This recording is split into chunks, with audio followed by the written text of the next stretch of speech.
Sebelum menonton videonya, klik tombol subscribe dulu. Jangan lupa klik tombol lonceng juga untuk terima notifikasi setiap ada video baru dari aku. Gimana? Udah? Sip? Oke, yuk, cus, happy watching! Hai, Assalamualaikum warahmatullahi wabarakatuh. Selamat hari Minggu, gimana kabarnya semuanya? Baik-baik aja kan? Sehat-sehat aja? Gimana puasanya?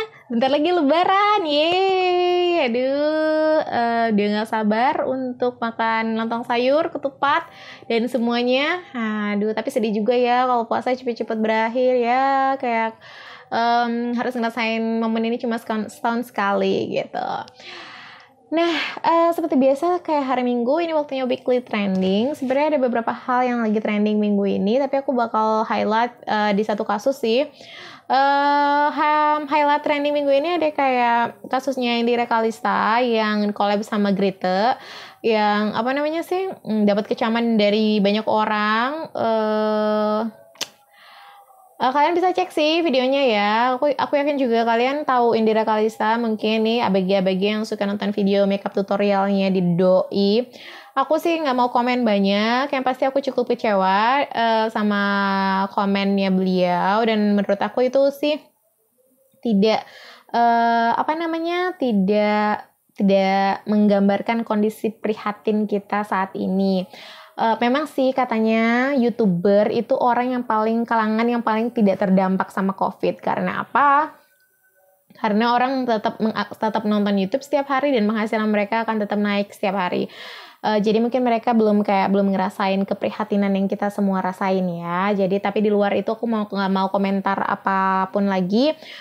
Kalian aja yang tahu sendiri. Kalian nonton videonya, kalian nilai sendiri. Dan kalian petik hikmahnya aja sendiri gitu aja.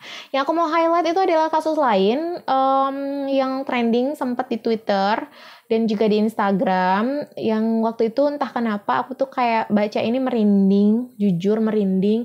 Ada horornya, ada sedihnya, aku nggak ngerti itu perasaan apa, tapi yang pasti aku gelisah. Kenapa? Kayak aku bisa ngerasain apa yang dirasain sama yang punya cerita ini. Dan kalau kalian penasaran dan mau tahu ceritanya juga yang lengkapnya, bisa langsung ke Twitternya Nadia Safira. Itu ketik aja Nadshalala kayaknya nama akunnya.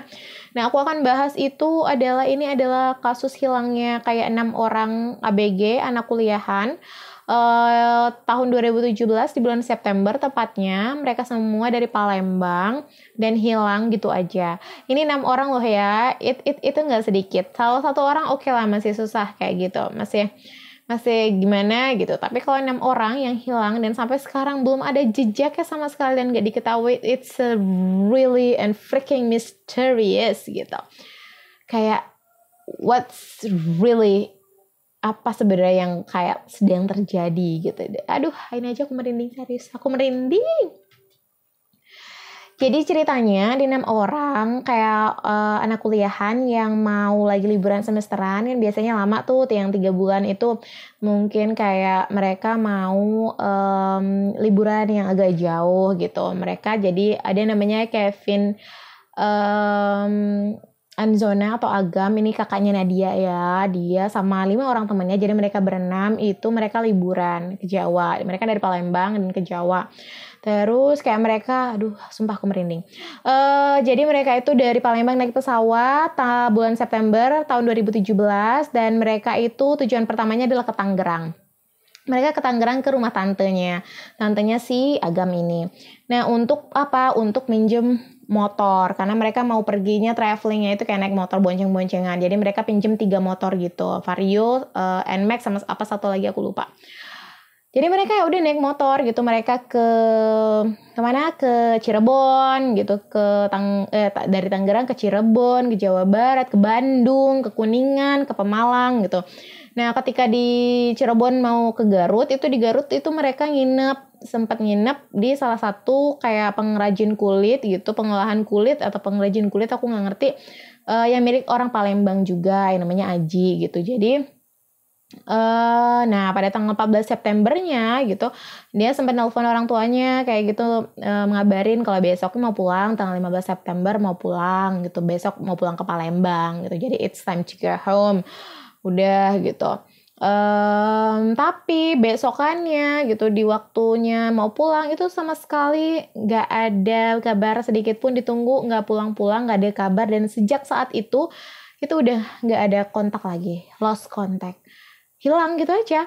Tiba-tiba kayak semua sosial medianya juga nggak aktif, nomornya nggak aktif, pokoknya semuanya kayak gone, udah gitu aja.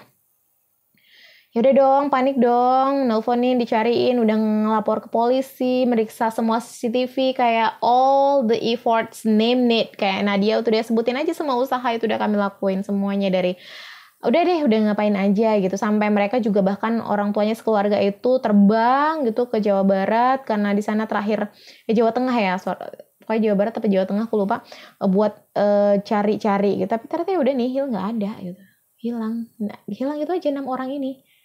Ngeri gak sih? Aduh, sumpah aku merinding.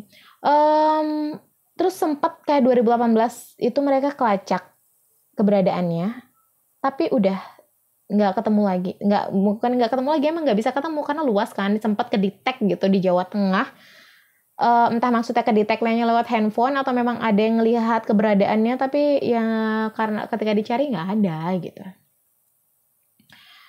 Jadi ya udah sampai saat ini 2020 nggak ada hal apapun yang bisa jadi titik terang, nggak bisa ketemu dan nggak bisa kumpul, nggak bisa, ya nggak tahu di mana keberadaannya gitu. Jadi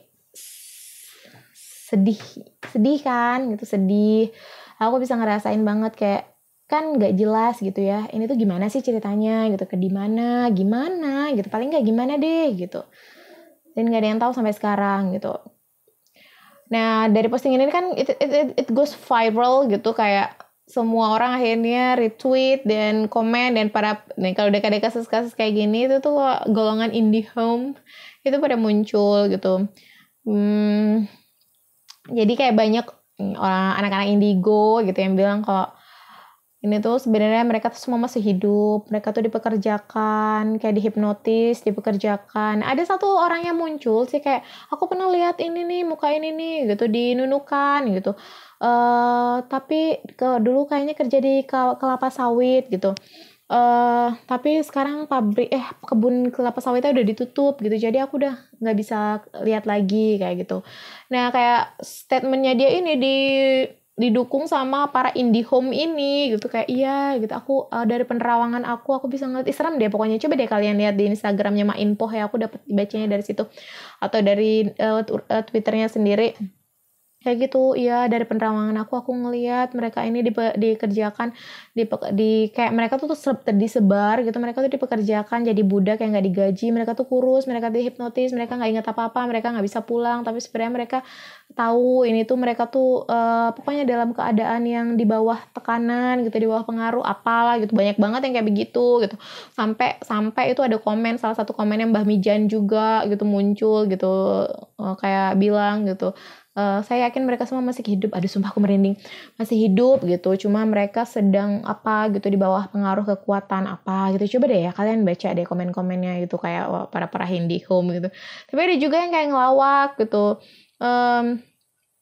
udah deh kalau udah begini semuanya pada muncul, pada ngomong pakai IndiHome, aku pakai provider lain kayak gitu-gitu, aku pakai Telkomsel gitu, aku pakai apa gitu, kayak gitu-gitu. Terus ada juga yang kayak masih waras lah ya, masih doa ibu aja, doa ibu yang utama gitu. Gimana doanya setiap hari ngaji, minta sama Allah gitu supaya dikembalikan atau dikasih titik terang kayak gitu. Ya aku sih kayak berharap cepat ketemu, atau seenggaknya paling enggak dapat titik terangnya kayak gimana gitu. Jadi keluarga nggak menunggu-nunggu gitu. Ya banyak banget yang sharing gitu. Iya, ini aku juga pernah ngalamin, pamanku 20 tahun ngilang dan tiba-tiba balik kayak gitu juga, dan beneran katanya kerja di kelapa sawit kayak gitu-gitu. Dengan keadaan linglung, nggak inget apa-apa gitu. Pokoknya kerja tapi kayak budak kayak gitu-gitu. Jadi kayak semua tuh matchingin kayak ini, it's a puzzle yang semua tuh kayak berusaha untuk ngisi puzzle itu gitu. Gimana supaya jadi gambaran yang utuh gitu. Nah, aku berdoa sih semoga cepat ketemu ya gitu. Aku kayak bisa ngerasain tidur mereka senyenyak apapun, bukan senyenyak apapun, di tempat yang semahal apapun, di tempat yang sebagus apapun, gak akan pernah nyenyak karena mikirin keluarganya di sana gitu. Mau makan makanan yang seenak apapun pasti tetap akan kepikiran sama keluarganya yang sampai saat ini kayak nggak jelas di mana gitu. Kalau meninggal kan misalnya tahu gitu jelas ya udah gitu ya, tapi ini kan nggak jelas sama sekali, tiba-tiba kayak simsalabim hilang gitu kan. Aduh ya Allah, it's really sad gitu. Satu sih yang aku highlight di sini bahwa yaitu dia, kalian kan, kalau kalian nih yang ngerasa pengen jalan-jalan gitu, jalan-jalan keluar kota, keluar pulau gitu, kayak ngerasa bisa sendiri gitu atau apapun, yang rencanain jalan-jalan jauh-jauh sama teman-teman gitu, tetap ya harus ingat sama Allah, tetap ingat orang tua, kabarin selalu, update selalu, jangan pernah ngerasa hebat, jangan pernah ngerasa lupa sama orang tua, sama Allah gitu. Have fun boleh, tapi harus tetap ada batas dan harus ingat gitu sama keluarga, sama orang tua gitu. Kalau udah kayak begini kejadiannya kan kayak udah deh gitu, nggak bisa diapa-apain lagi gitu. Jadi buat kalian semua yang mau tahu cerita lengkapnya bisa langsung ke Twitternya Nadia gitu, atau kalian bisa lihat foto-fotonya, siapa tahu kalian ngerasa pernah ngeliat, bisa bantu Nadia. Semoga kakaknya dan teman-teman kakaknya juga cepat ketemu ya, amin amin ya rabbal alamin. Well, itu dia weekly trending hari ini. Semoga bermanfaat apapun itu, semoga bisa update informasi kalian, semoga bisa mengambil kebaikan dari apapun itu ya. Sekian video hari ini, kita ketemu lagi di weekly trending minggu depan. Wassalamualaikum warahmatullahi wabarakatuh. Bye.